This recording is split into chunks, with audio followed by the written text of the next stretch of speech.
মানুষ আমাদেরকে সস্তা কেন মনে করে, মানুষ আমাদেরকে মূল্য কেন দেয় না, এটা জানার দরকার আছে না নাই? একটু কনসেন্ট্রেট করেন।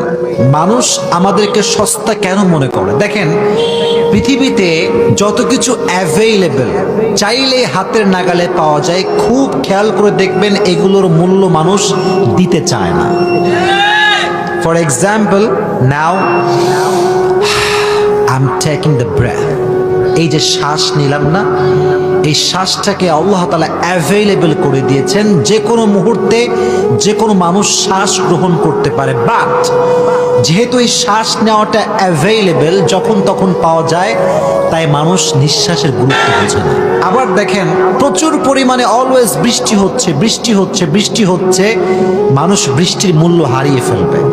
আবার যদি হঠাৎ করে বৃষ্টি শেষ, প্রখর রোদ, খালি খরা আর